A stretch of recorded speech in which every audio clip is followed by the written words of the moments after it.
ام وگرین ترکیه وکو دنگو باسان جد بهی سن کو جمارکا کسان هاتنه گرتن بتاوانه تقینا ده لأستانبول کوتی دا شش کس هاتنه کشتنو پترجه هشتی کسان جی بریندار بونه جارک دی ام وگرن جام پیامری دنگی امریکا لأستانبول من بوتانه سویدارن پیوندی اما بجاری پیراباج ما مم چتشتی داوی هیا او تی گوتن کو او کسین هاتنه گرتن چی کسن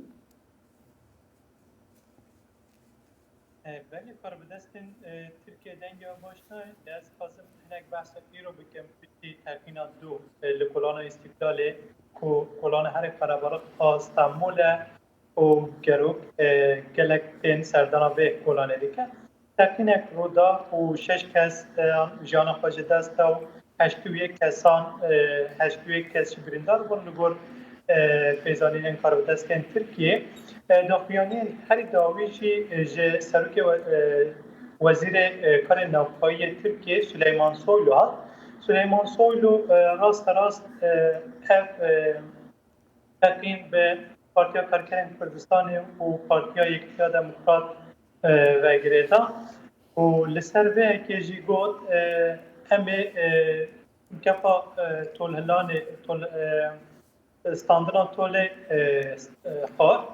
وكدنجي تو مالوستانه انقره امریکا سرسافی جه بویره تیره قاسته بوجه مالبات بله اون سر آخری و گفت هم به سرسافی امریکا قبول نکن و هم رد کن راست اف کساتی گرتنجه وکه بله بله ما دخواستم بزاین که او کسی هاتنه گرتن کینه تا زانیاری هانا چه کسن؟ او کسی هاتنه گرتن چه کسن؟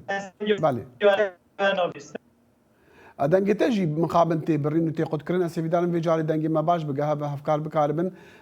اوی پیوندیا دنگی باش بکن ما دخواست بزانن مم اگر دنگی متی ما دخواست از بزانم او کسی هاتنه گرتن چند کسن و چه کسن و آرمان جوان چه بوجوی تقینا دو بله وکه من گوادن جگو هشتوی کس بریندارن ده وزیر کار نوپایی ترکیه شبیدن درنگی ها شبید گود کو پنجی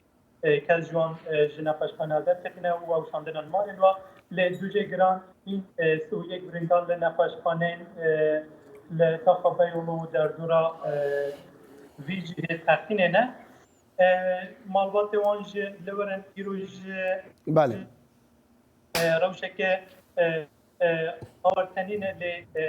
مجال ولاتی و اسنافان آخری هاوترسا دو هاوترسا تقین اینجل سروان هیا ایرو قرنفی دانیور و والی استانبول همجه وزیر نفتی ترکیه سلیمان سویلو لوربون بله من ها دنگی من تیر گهتا یا ناسی بیدارم وجاره دنگی مگهتا دیاره برنامه هفترنگ برنامه کنری یا بشی کردی لدنگی امریکایی از لقمان احمد هر دو هفتی جارکی و بمگرکی ناو اختی چاندو نرارنگی بمرنه